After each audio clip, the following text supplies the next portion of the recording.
Here are some notes while we're waiting for Kansas. The Jayhawks winning their 5th straight game improves to 29-7. This is the 3rd straight season that Kansas has won 29 or more games, including the 8th time in 15 years under Coach Bill Self.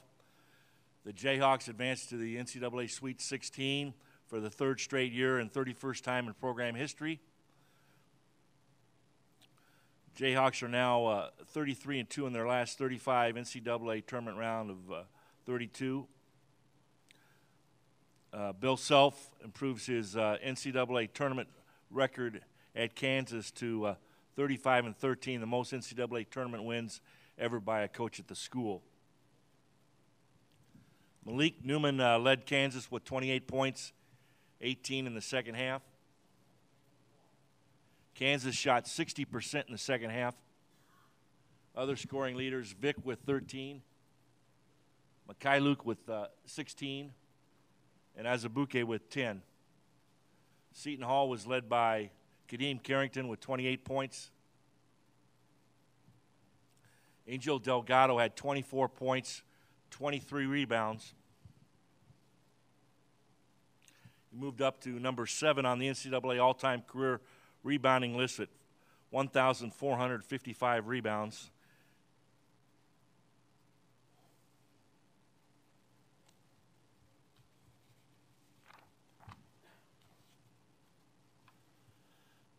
It was his 72nd career double-double. That puts him at number 17 on the NCAA career double-double list, tied with Bill Walton and Don May.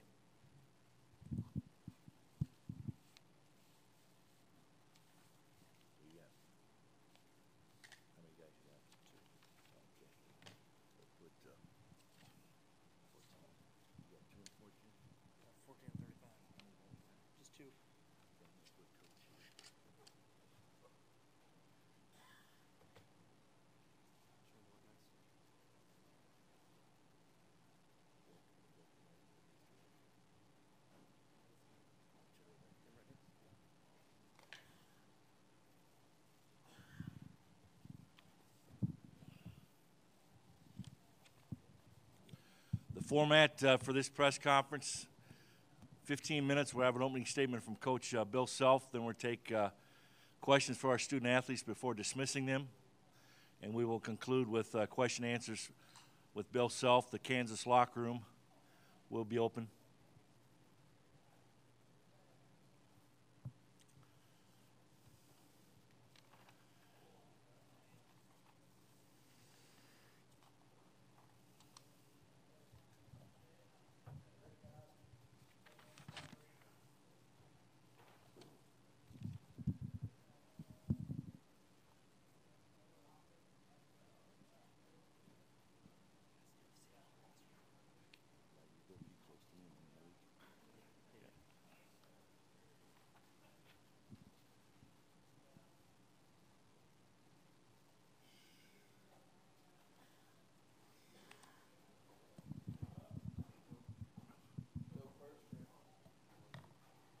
Again, reminder, please silence your cell phones. No live video.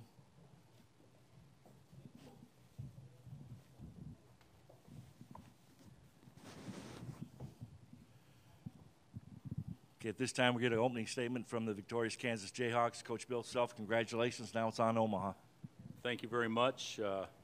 As everybody witnessed, that wasn't a thing of beauty, except the end score from our perspective. It was a grind the whole game, and fortunately we got a little separation, then we didn't close the game very well, but they made so many hard shots coming down the stretch, and we helped them by making some bonehead plays. But really proud of our guys, proud of our team in a game in which if Doak wasn't able to come back from his injury, we don't win, and you know, usually Devontae is a little bit more consistent, but we had Malik and a couple others step up and make some huge plays. So I'm really proud of this group. This time we'll take questions for our student athletes in the front on the aisle, then we'll go to the right side. Please give your name and your outlet. Right here, sir. Zach Brazil, New York Post. What were your thoughts on Delgado? I mean, it's one of the 23 rebounds, the 3rd most rebounds since 1973 in the tournament. Just seemed like he was kind of everywhere. What was my thoughts? I thought he was. I mean, he was obviously the best player in the game. Well, Malik for us and Delgado for them. Well, Carrington was pretty good too, but he was a man. He was a man, and we knew he was good. I really think not having Doak in there more against him probably hurt us some, because I really think physically he was able to you know, get the best of Mitch, and Silvio didn't get very many opportunities. But I think he's a terrific player. The thing that impresses me as much about him as anything, he never forces it. He takes his time, and he's probably as good a passer as he is a rebounder. You know, he was great. Okay, we're going to stay on this side, but we're going questions for the student athletes, and then we'll dismiss them, and then we're finished with Coach Seton. Gary Bedore, KC Star, Udoka, what did you think of Delgado, and how did you feel tonight? Obviously, the team needed your minutes. I thought it was great. Like, right from the jump, we knew that he was really good at rebounding the ball, and he's a force in the paint. And like today, he proved it. He came on, he rebounded the ball well, and like I said, I'm glad. Like I'm back, you know, in the team with the team, and I feel really good.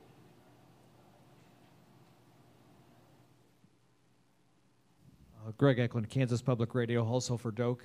Can you explain, I mean, how you went from 3 minutes to 22 minutes today? Was it the training staff? How did this develop in the last 48 hours? Can you repeat it? Can you say it again? Can you say it again? How'd you go from playing 3 minutes in the first round to 22 minutes today? Was it the training staff that got you ready? How did you do it? It's pretty much about my mindset. Like, you know, I knew coming into the game, like, my team needed me, and, you know, like I told my coaches yesterday, because Coach asked me if I was good to go. I said, Coach, like, I'm ready whenever you want me to. Like, I feel good. And, you know, I spoke with my trainers and the doctor and all that. They did a good job. They was like, if you're good, then you can go. So, like, Coach was trying to limit my time. Sometimes I'm like, Coach, I'm good. Like, I'm good to go. But like I said, yeah, I'm feeling good right now. I feel good to be back with the team, and like as soon as I step in the court, like, you know, I felt good, and I was just good to go. So, yeah. On the left side of the aisle there.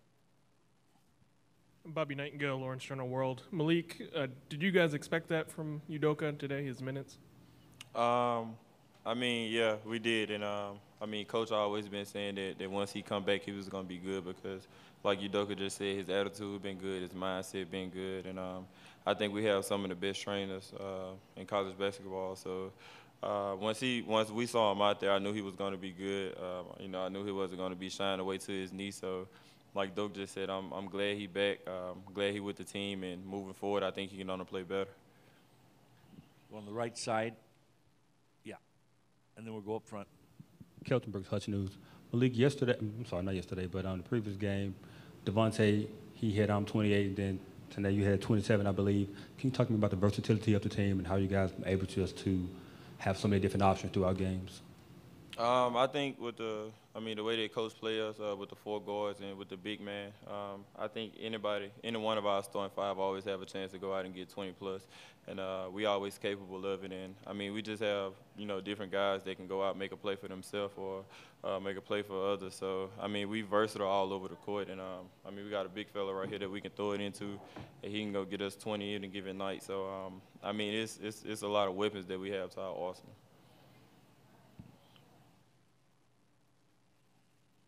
Yeah, for the players, aside from Delgado, what did you think of the rest of Seton Hall's team and the way they kept rallying in obviously a very hostile environment? Start with Malik first. I mean, I think that was a good team. Like you said, I think the other guys, they did a great job, especially Carrington. I think he did a great job of scoring the ball and distributing. And I mean, the other guys, they were solid. I think they played their role, and I mean, we was just able to make them take hard shots. Udoka? Pretty much what Malik said. Like, they're a really good team and a really good coach. And, you know, Delgado and the rest of the team, they are really good. And we just, you know, try to contain them and, you know, make them take high shot, and that's it. Up in the front on the aisle. There you go. Okay, we're going to defer right here. Malik, the last time Kansas played Seton Hall, it was 2001. Do you remember what you was doing in 2001? Nah, don't. I'm probably somebody's classroom or somebody's gym. But I can't think back that far. Was you the coach then? You was the coach? Malik, what'd you think of the final couple minutes? You were going to the line and hitting free throw after free throw, and it was pretty frantic. What did you think of your clutch performance in the last few minutes? I mean, at one of the, I think it was the 4-minute mark timeout, Coach pulled us in the huddle, and he just told us that we was in a bonus. So try to get downhill and try to get fouled. And, I mean, I was able to be aggressive. I seen scenes in the defense, and I was able to hit them quick. And, like you said, I was able to get to the line and knock my free throws down tonight. Greg? Malik, you guys shot 60% in the second half. How much did Udoka's presence early in that half kind of set the tone for the second half shooting? I mean, it was huge. I mean, like I said earlier, I mean, he's a guy that can go get 20 points. So, I mean, he's definitely a focus on offense. So, with Big Fella in, he was able to open up the three-point line for us and able to open up some drives to us. And, I mean, he made some terrific passes off the post. So, just Big Fella being in there, it was huge for us because it got us going early. Time for a couple more questions up front here. For the players, how much of a difference did the home environment and the fans make for you today? Malik, first, please. It was huge. Like I always say, it's not Allen Fieldhouse, but, I mean, it is home court advantage for us. And those guys, they did a great job of when we were struggling, didn't really have anything going of giving us energy and pumping us up. So, I mean, big shout-out to all the fans that was in attendance tonight. Okay, back to the aisle here. Left side. Malik, for when Devontae's having an off night shooting, what does he say to the rest of you guys? He just tell us just keep being aggressive. Just go out, make plays, have fun, and I mean we believe that almost every shot he takes is going to go in. So I mean we tell him the same thing, and he just do a great job of leading us. And I mean if his shot not going, just opening up scenes and opening up open shots for us. Any final questions for the student athletes here? If not, guys, congratulations. Now we'll take questions for the coach. Front row here on the right side. Hey, Bill, Jesse Newell, Kansas City Star. You played to Malik late in the game. He found speed for the three. That's usually Devontae's play. Could you speak to that moment for you guys? Yeah, I thought that may have been the biggest play of the game. When they made their run, and I don't know what it was, 4 or 5, probably when he made the play. But he drove it like he's been driving it, and they cut him off. I think Delgado cut him off, and he was kind of trapped down there and was strong with the ball, and everybody collapsed to him, and he found, a wide open speed, which was probably, Malik made some big shots, but that may have been as big a shot as we had in the game. Staying in the back on the right. Coach, Malik's played 2 games in the NCAA tournament. What have you made of his performances in the 2 games so far? Well, I didn't think he had a chance to do as much against Penn. He only got about 8 shots, I think, against Penn, and today, he carried us there for a stretch. He was, in the first half, what did he have, 14 or so in the first half? I can't remember. And he had 10 in the first half and had 18 the second half. And certainly he made his free throws. He didn't turn it over. He almost made a bonehead play against the press late when he pivoted to the baseline and threw it to Devontae, but he got fouled. But for the most part, he played well. I thought he defended okay. He made a couple of bad switches or didn't switch when they made some threes late. But if you take away how we guarded the ball, they made some hard threes there late. Carrington did. But if you take away how we guarded the ball at the end of the game, I mean, we actually played pretty good, but certainly our inability to keep Carrington in front of us certainly made the game a lot more interesting. On the left side aisle. Going into the game, is that what you expected from Udoka, 20-plus minutes? And I was hoping 20. That was what I was hoping. And he could have played more, I think. I took him out, there with about 3 left, I think.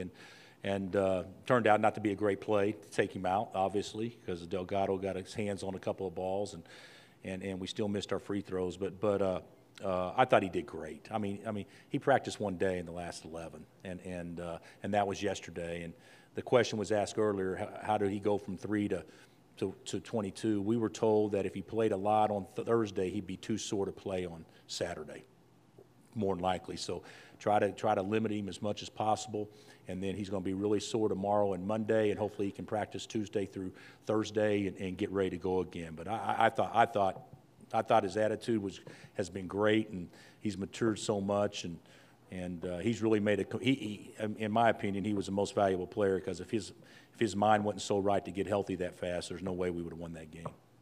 2 minutes left, so we're going to take a question from Greg and one other question. Coach, you like to break this tournament down to weekends. You won this first weekend. Can you share your thoughts on the state of this team as it moves forward? Well, I think in the NCAA tournament, you don't worry as much if you played well or if you played poorly. You worry more about, did we advance? And I think that's all we did this weekend, is we advanced. I don't think we were good against Penn except for short stretches, and I don't think we were very good today except for short stretches. And, of course, Seton Hall had a lot to do with that. But we put ourselves in a position where hopefully we'll play much better next week and play our best ball. I guess we'll play Clemson or Auburn if I'm, if I figured it out right, which I think that's a pretty easy figure. And certainly we're going to have to be better, obviously, on Friday. One final question. Congratulations, Coach. We'll see you in Omaha. Okay, thank you.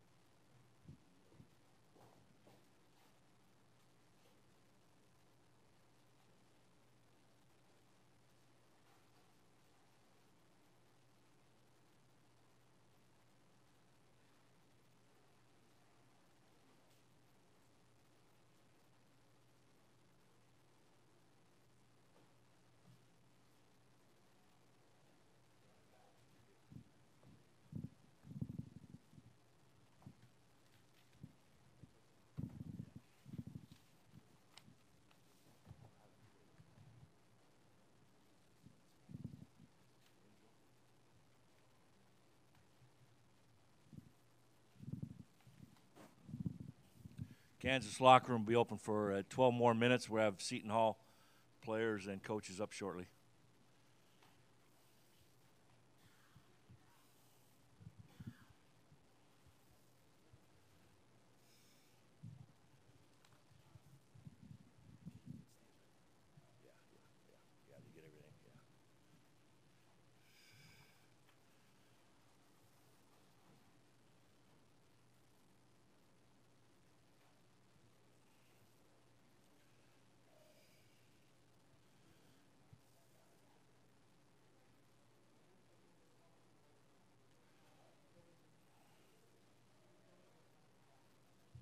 Again, we have the same format. Get a opening statement from Coach, and then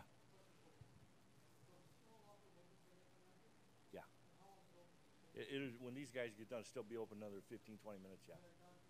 Yeah, 20 minutes. Yeah, you're in good shape.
This time, Coach, we'd like to get your thoughts on the game.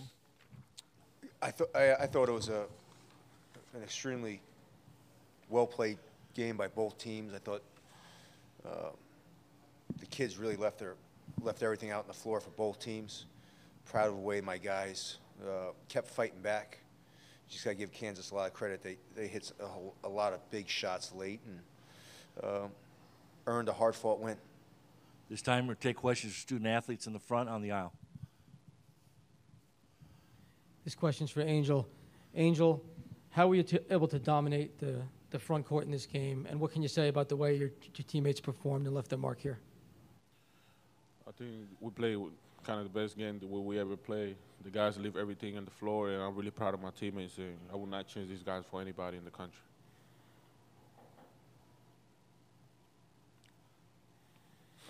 Other questions? On the right here, the aisle. Yeah, just Dave up here. Yeah. Zach Brazil, New York Post. Guys, just what are your emotions like when, you had such a memorable 4 years and you play, the #1 seed in their basically in their backyard. It's basically a road game, and you come up 4 points short, and it's over. I mean, what's kind of the feelings like right now? We'll start with Kadeem, Ish, Desi, and then Angel. It's tough because you left everything out on the floor. You got to give credit to Kansas. They're a great team, well coached, but you can't win them all. So. It's not the happiest moment. I felt like my guys from the starting five to everybody on the bench gave their all, and couldn't ask for more than that. It's just I'm sad, but I'm also happy that I got the chance to play with some of the best players in the country, and to be coached by the best coach in the country. Yeah, like they said, we're in a tough situation right now because of the loss. But playing with these guys for 4 years probably was the best 4 years of my life. These became my family and my brothers for life. And playing for Coach Willard, I think both teams gave it our all today. Today, I didn't play my best, but things happen, and I had that sucking game today. So, I just got to move on and just like I said, just move on. It sucks, basically.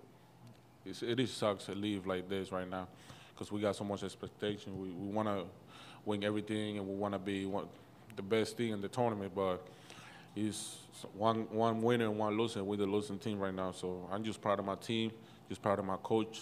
It's not only my coach; it's like my dad. So it's kind of hard right now, but I just love my guys. For all four of you, what legacy did you leave at Seton Hall? Start with Kadeem again. I think we left I think anybody who watched us play could say that we were tough-nosed, gritty kids.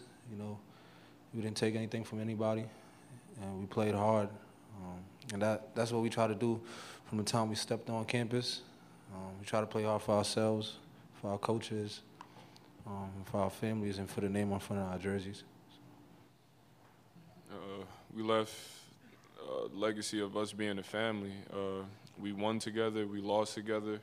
We did everything together. And like Kadeem said, if you watch us play, we left everything out on the floor every single game. And, that tradition is going to carry on for the rest of Seton Hall legacy. Yeah. Early in our careers, we faced adversity. We overcame it, powerful. And every one of these guys grew as people on the court and off the court. We came from boys to men, and Coach did a great job doing that and developing each one of us, making each other better people. Just not for basketball, off the court and later in life.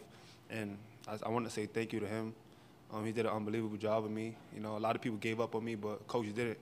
When times got hard, he stuck by my side. When I went through depression time, I was able to talk to him. He was able to help me a lot. So, I just want to thank him for this past 4 years and just being a father figure to me. And these guys right here, we would never lose touch. We would be brothers for life. Talk every day. Same relationship. Just after this, basketball. This is just not basketball. This is off the court things too. We're just gonna stick together. And I wish these guys luck. In the future. Yeah, like these guys said, we left everything on the floor. These 4 years probably is the best 4 years of my life right now. And I'm really proud of this is the best decision I ever taken in my life, too, to come to Seton Hall and be part of this thing and these great coaches. So we're just going to, these 4 years that we've been here, we won, we lost, hard times, good times, but everybody face the bad times, too, and we face them right now. But everything good, and I love my guys, I love my coaches, and we're ready to make the big step. Any other questions for our student athletes on the right side? Greg Eklund, Kansas Public Radio. This is for Angel. How much, from your perspective, did the 22 minutes played by Udoka figure in Kansas's outcome on this? Yeah, you got to give him credit. He's a big guy, a big guy. Trust me. But at the same time, they kind of slow with him too, and we just run the right play at the right time. But you just got to give him credit. He's an unbelievable player. He did a great job with his bad knee. You just got to give a credit a great players. But he was a great he's a great competitive guy, and we just both competitive guys, and we just fight the whole game. Guys, thanks for the outstanding college career at Seton Hall. Congratulations. This time we'll take questions for the head coach. Okay, we'll go right in the front, and then we'll get you right in the back. Kevin, it kind of felt like this performance was kind of typical of what they gave you guys for 4 years. You know, maybe it didn't always end well, but just never got knocked down. They never kind of gave up. What did you just think overall of just how your guys battled, and obviously a really tough spot? It's why I love those guys. They're such special young men who have battled, who have sacrificed, who have grown. I think the hardest thing is, they show up as freshmen and they think they know everything, and then all of a sudden you watch them grow into men. And those 4 young men who just walked off this stage are terrific, unbelievable young men who have represented us, myself, with the highest character. And this game was exactly how their career is. Not pretty at all times, but absolutely unbelievable grit, unbelievable effort. And they never, ever walked off the floor without giving it their all. And I think that's something that not a whole lot of kids can say for their career. Stay on the right side of the aisle, and then we'll go across the front to the left. Go ahead, sir. Kevin, Jeff Borzello from ESPN. Can you put into words what those 4 guys that were sitting to your left, what they meant to you, what they meant to the Seton Hall program? Not right now, I can't, because I'll get emotional. It's going to take me a couple days. Just because they're like my kids. They really are. That's all I got on that one. Kevin. Yeah, Joe. The Angels' performance. Have Zach ask another question, because I always feel better, and I can give him a zinger a little bit, make me in a better mood. He's got to wait for once. When Angels' performance tonight was one of only 5 2020 performances in modern NCAA tournament history, what can you say about what he did and how he was able to do it in this environment? Yeah, I tell you what, I should have went to him more with Azubuike in the game. I kind of went away from him because I didn't want to wear him out a little bit, just because Azubuike's size. But someone's going to be really happy with him next year, because he's been doing that his whole career. I just thought his offensive rebounding just kept us alive throughout the whole game. His motor is second to none, and 38 minutes against 22 against Azubuike, having to guard Devontae Graham's pick and rolls, that's an unbelievable effort by our big guy. And like I said, someone in the NBA is going to be really happy next year that he's on their roster. As a follow-up to that, what would you say to an NBA scout or GM who watched this game tonight about him and what he can do? I don't have to say anything about it. I think they all say the same thing to me. They love his motor. They love his competitiveness. He's going to you put him on a roster and you're going to win a lot of games. He's a coach's dream, because he shows up every day. He practices hard. He works hard. He's a great teammate. And then when the ball's tipped, he's going to get you 9, 10 offensive rebounds. He's going to get you some putbacks. He's going to get you extra possessions. And he's gotten really good defensively, where he can guard fours if we had somebody somebody else. So I think he's just one of those guys that wins you games. And I think at the next level, that's a premium. You know, he might not be, he's not going to shoot the ball 30 times next year, but he's going to get the guy that does shoot 30 times 4 or 5 open looks. And that's something that's a premium. You play a game like this, you know, it's basically a road game. You're an 8 seed, and when you show what you did show, is there any part of you that's just kicking yourself, saying if we would have won a few more games during the season, we're a 5 or a 6? There you go, Zach. Attaboy. Attaboy. Yes. I mean, I think that's the lesson that I was trying to get through. You know, when we were having a little tough stretch in the late January, was understanding that I think it was only really 2 losses that we had were going to hurt our seeding. And there's a huge difference of being a 7 and then being an 8, you know, because you are playing a road game when you're on the 8-9 line. I think I watched Rhode Island versus Duke for a little bit, and I think that was in Pittsburgh. And, you know, I don't know how many Duke graduates are in Pittsburgh, but that's more of a neutral site game. I mean, this was a great environment. The Kansas fans are engaged, they're smart, they're passionate. I mean, you can understand why it's such a great program. And Bill's as good a coach as I've ever gone up against. I mean, he's just one of the best. So moving forward, yes, I think what my young guys and the guys sitting out have to understand is that some of those games in January and February, some of those games are the most important ones. You know, obviously you have to beat the Texas Techs, you have to beat some of the good teams, but a 6 seed, a 5 seed instead of 8 seeds, a huge difference. What's that? This team clearly had the ability to be that, right? Yeah, and I think that's, you know, I think that's something that I've learned as a coach is when you coach 4 seniors that all have aspirations of playing and moving on. I talked to a lot of people this year about, you know, it's hard sometimes to manage all those expectations. And I think as the season went on, managing them sometimes got in the way of us playing.